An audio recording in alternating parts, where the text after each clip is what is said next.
दोस्तों, movie diaries में आप सबका स्वागत है। दोस्तों, इस कहानी के हर दृश्य ने मुझे निशब्द कर दिया।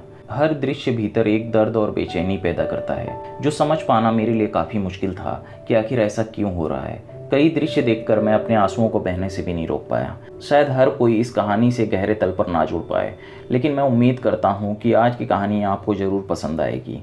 ये एक इंडोनेशियन ड्रामा है। कहानी का नाम है पंकु, यानी गोद में बैठना। मजबूरी एक औरत को किस हद तक ले जाती है, ये आप इस फिल्म के ज़रिए समझ पाएंगे। कहानी साल 1998 में सेट है।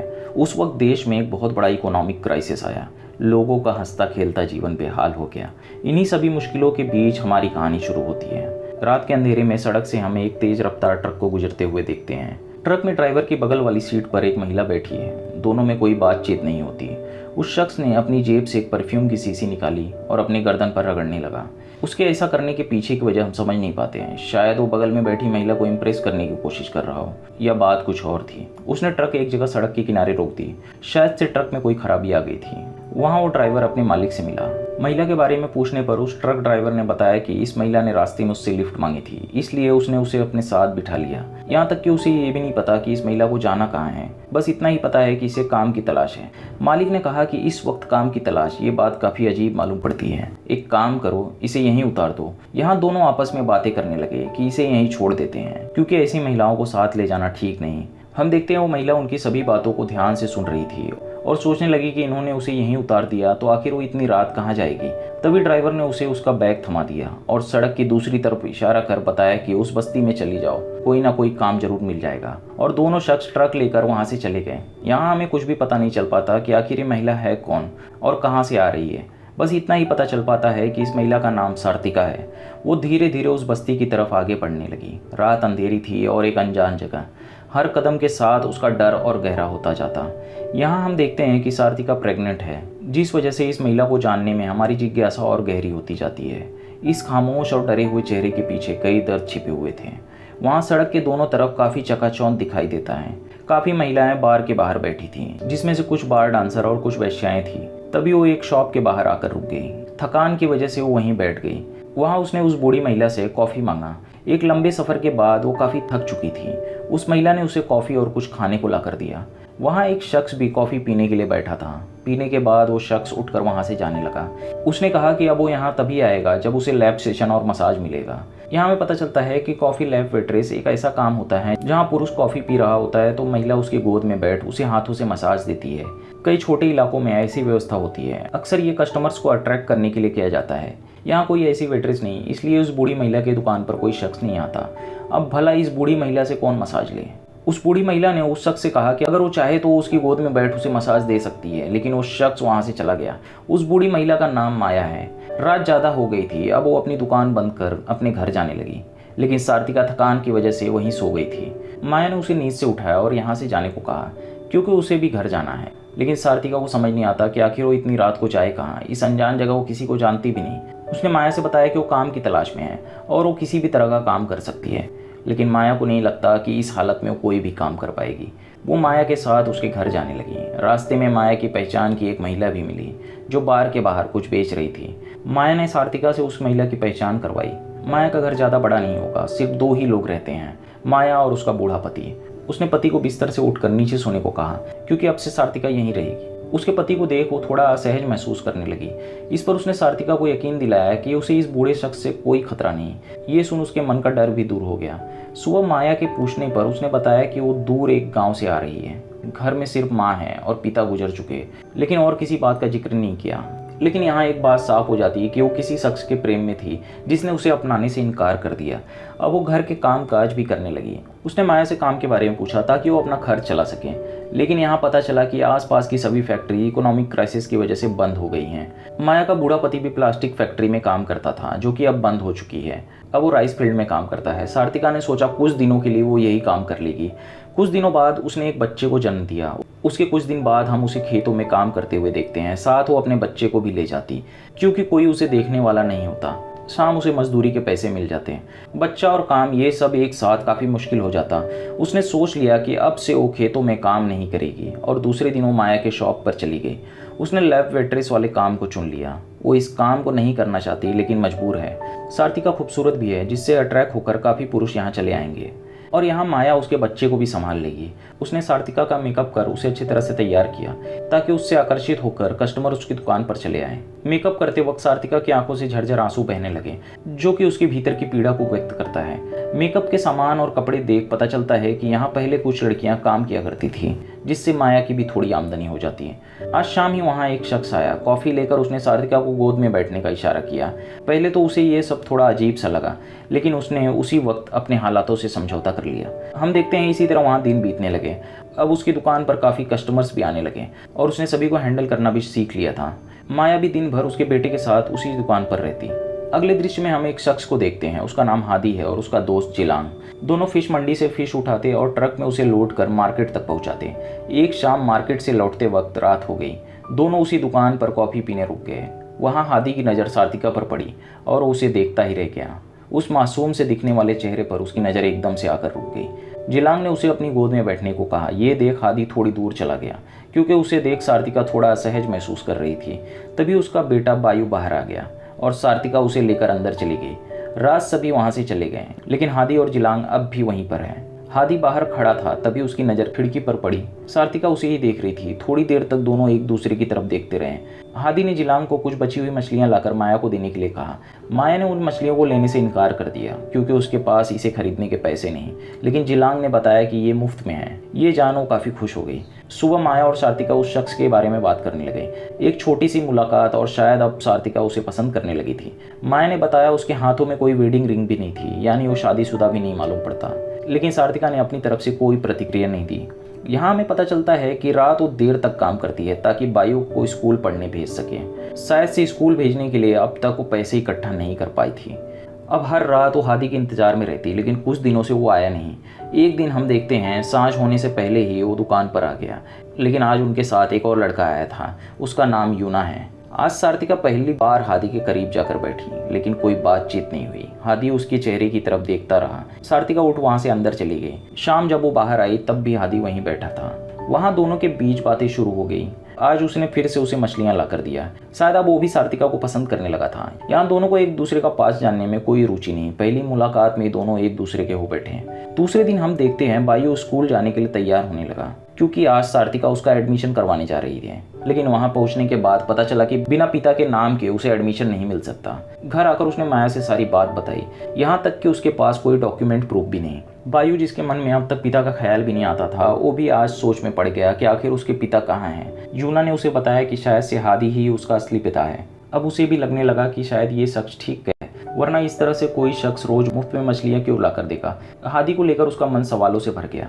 हम देखते हैं उसकी शॉप पर अक्सर पास के ही बार में काम करने वाली महिलाएं पुरुषों को लेकर आती थी संबंध बनाने के लिए। आज हम हादी के दोस्त जिलांग को भी एक महिला के साथ उसी कमरे में जाते हुए देखते हैं। सार्तिका अपने बेटे बायू को लेकर बाहर आ गई, जहाँ हादी पहले से बैठा था। यहाँ हादी ने बताया कि जब आज यहाँ वो आया तो बायू ने उससे सवाल किया कि क्या वही उसका असली पिता है, लेकिन हादी ने उसका कोई जवाब नहीं दिया, क्योंकि यहाँ हाँ और ना करना दोनों उचित नहीं था। उसने सार्तिका से कई सवाल पूछे कि आखिर वो यहाँ कब से है और क्या वो अपने घर लौटकर नहीं गई, लेकिन उसने उसके सवालों का कोई ठीक जवाब नहीं दिया। आज जाने से पहले उसने सार्तिका की तरफ मुड़कर देखा। उसने पूछा कि क्या वो उसके साथ वीकेंड बिताना पसंद करेगी, जिस पर सार्तिका ने एक हल्की सी मुस्कुराहट के साथ उसे हामी भर दी। हम देखते हैं वीकेंड उन्होंने एक साथ बीच पर बिताया। बायू भी उसके साथ ही था। दोनों के बीच जो एक खालीपन की दीवार थी अब वो भी भरने लगी। दोनों एक दूसरे के साथ अपने आने वाले जीवन को लेकर सपने देखने लगे। सब कुछ बड़ी आसानी से हो रहा था। हादी ने भी बिना विचार किए दोनों को अपना लिया। सार्तिका और हादी की नज़दीकियां बढ़ती गई और दोनों के बीच एक राज संबंध भी निर्मित हुआ, क्योंकि जब दोनों ने एक साथ ज़िंदगी बिताने का फैसला कर ही लिया है तो अब इन चीज़ों से कोई फ़र्क नहीं पड़ता। लेकिन सब कुछ बहुत ही जल्दबाजी में हुआ। सार्तिका का पास्ट भी इसी तरह के जल्दबाजी में लिए गए फैसले का नतीजा था। यहाँ राज सार्तिका ने उसे बताया कि वो बहुत अच्छी कुकिंग करती है, जो कि उसने अपने पिता से सीखी थी। यहाँ हादी उसे एक नूडल स्टॉल खोलने के लिए प्रेरित करने लगा। उसने कहा कि वो नूडल स्टॉल खोलने में उसकी मदद करेगा। यहाँ सार्तिका ने बातों ही बातों में उसकी पत्नी के बारे में पूछ लिया। शायद से वो मजाक कर रही थी, लेकिन हादी ने इस सवाल का काफ़ी घुमा फिरा कर जवाब दिया, जिस पर सार्तिका ने कोई खास ध्यान नहीं दिया। हम देखते हैं दोनों अपने जीवन की शुरुआत करने नई जगह जा रहे हैं, जहाँ हादी ने अपने पैसों से नया घर खरीदा है। जाते वक्त सार्तिका काफ़ी भावुक हो गई, क्योंकि माया के साथ उसने कई सालों का वक्त बिताया था।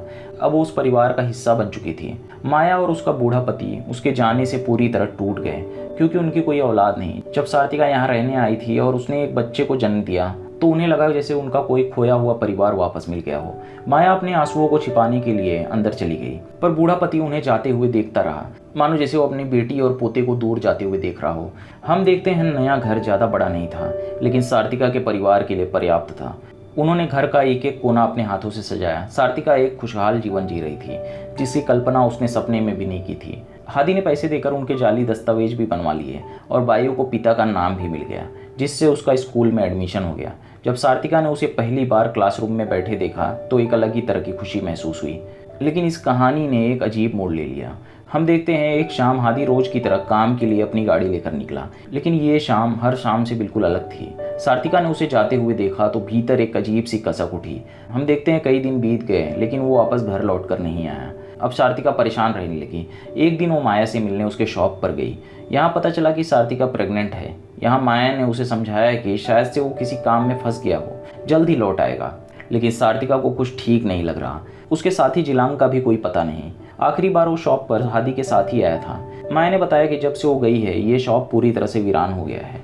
हम देखते हैं पैसों की तंगी से घर के हालात भी बिगड़ने लगे और प्रेगनेंसी की वजह से उसकी तबीयत भी खराब रहने लगी। उसने फैसला किया कि जब वो थोड़ा ठीक महसूस करेगी तो वापस काम पर लौटेगी। एक शाम योना को लेकर हादी का पता लगाने फिश मंडी गई। वहाँ वो उस आदमी से मिली जिसके साथ हादी डील करता है। वहाँ उसने कुछ ऐसी बातें बताई जिसे सुन वो रोती हुई बाहर निकली और सीधा माया के घर आ गई। माया की गोद में सर रख फूट फूट कर रोने लगी। लेकिन हमें समझ नहीं आता कि आखिर क्या बात हो गई, ऐसा क्या कह दिया उस शख्स ने। माया ने कहा कि वो ज़्यादा इस बारे में सोच विचार ना करे और जब भी दिल करे वो यहाँ आकर रह सकती है, क्योंकि ये भी उसका अपना ही घर है। एक दिन सुबह ही सार्तिका के घर एक अनजान महिला ने दस्तक दी। उसने अपना नाम अनीसा बताया। दीवार पर लगी हुई तस्वीरों को वो ध्यान से देखने लगी, मानो जैसे वो सब कुछ जानती हो। यहाँ हमें पता चलता है कि ये महिला हादी की पत्नी है जो सऊदी में काम करती थी और पैसे हादी को भेजती थी। लेकिन यहाँ वो पैसे इन सब चीज़ों पर खर्च करता रहा। सार्तिका ने उससे एक शब्द नहीं कहा, क्योंकि वो अनीसा से नजरें नहीं मिला पा रही। शायद से इसी बारे में उस दिन उस शख्स ने उसे बताया था, इसलिए अनीसा को यहाँ देख उसे ज़्यादा आश्चर्य नहीं हुआ। वो तुरंत जाकर अपना सामान पैक करने लगी, क्योंकि अब वो एक पल के लिए भी इस घर में नहीं रुकना चाहती। वो बायु को लेकर घर के बाहर आ गई। तभी बायु ने हादी को खड़ा देखा। वो भागकर उसके पास चला गया। जाते वक्त अनीसा ने सार्तिका से कहा कि इस कबाड़े को भी अपने साथ लेते जाओ। वो उस नूडल स्टॉल की बात कर रही थी जिसे हादी ने खुद अपने हाथों से बनाया था। सार्तिका अपमान के घूंट को पीकर उस स्टॉल को धक्का देकर वहां से लेकर जाने लगी। हादी खड़ा होकर ये सब तमाशा देखता रहा। उसमें इतनी हिम्मत नहीं कि वो सार्तिका का साथ दे पाए। उसे मजबूर और बेबस कहना भी गलत होगा। उसने शायद कोशिश ही नहीं की। बायु इस उम्मीद में हादी की तरफ देखता रहा कि वो आकर उसकी मदद करेगा, लेकिन हादी खामोश खड़ा रहा, जैसे उसके पैर जमीन में जम गए हों। सार्तिका ने तो हादी की तरफ एक बार भी नहीं देखा, क्योंकि अब सब कुछ खत्म हो चुका। यहाँ हम देखते हैं उसने घर चलाने के लिए बार गर्ल का काम चुन लिया, क्योंकि वो दोबारा से प्रेग्नेंट थी। ये दृश्य हमें भीतर से झकझोर देता है। जब उसे दो लड़कियां सजा रही होती हैं तो वो अंदर से टूट चुकी मालूम पड़ती है, क्योंकि इससे अब क्या फ़र्क पड़ता है कि पिछले कुछ सालों में जो भी उसके साथ घटा वो हकीकत था या बस एक सपना। बायु भी उदास रहने लगा, क्योंकि ये उसके जीवन का सबसे बड़ा परिवर्तन था, जिससे उभरने में उसे थोड़ा वक्त लगेगा। सार्तिका अब बार वाला काम नहीं करना चाहती। हर वक्त वो सोचती रहती कि नूडल का स्टॉल शुरू करे, लेकिन वो कर नहीं पाती। एक शाम माया के पति ने उसका नूडल का स्टॉल तैयार कर दिया, जिसे देख वो काफ़ी खुश हुई। हम देखते हैं 13 साल बीत चुके हैं। हम बायु को उसी स्टॉल पर नूडल बनाते हुए देखते हैं। उसकी छोटी बहन शेखर जो स्कूल जाने के लिए तैयार हो रही है। माया और उसके बूढ़े पति को गुजरे हुए वक्त बीत चुका। यहाँ हम देखते हैं डेवलपमेंट की वजह से माया की शॉप भी वहाँ से तोड़कर हटा दी गई। हम देखते हैं बायु ने एक लेटर और पैसे का डब्बा टेबल पर रखा और घर से निकल गया। सार्तिका ने आकर टेबल से उठाकर उस लेटर को पढ़ना शुरू किया। माँ, आज से तुम्हें काम पर जाने की ज़रूरत नहीं। उसे दुख इस बात का है कि वो आज तक उसके लिए कुछ नहीं कर पाया, लेकिन वो धन्यवाद करता है अपनी माँ को जिसने उसे जन्म दिया। इतनी परेशानियाँ आने के बाद भी उसे कभी तकलीफ का एहसास नहीं होने दिया। यहाँ तक कि दादा और दादी को भी उस पर नाज होता होगा, जिस तरह से उसने अपनी जिम्मेदारियों को बखूबी निभाया। कुछ थोड़े से पैसे उसने जोड़ रखे थे। इन पैसों से आज वो अपने लिए जो भी तोहफा लेना चाहे ले सकती है। यहाँ हमें पता चलता है कि आज सार्तिका का जन्मदिन है। आज बायु ने अपनी माँ के सभी बोझ को अपने कंधे पर ले लिया और आज से उसे काम पर नहीं जाना होगा, क्योंकि अब बायु नूडल की स्टॉल चलाएगा। उस लेटर का हर शब्द पढ़ सार्तिका की आंखों से झरझर आंसू बहने लगे कि वक्त कितना तेजी से बीत गया।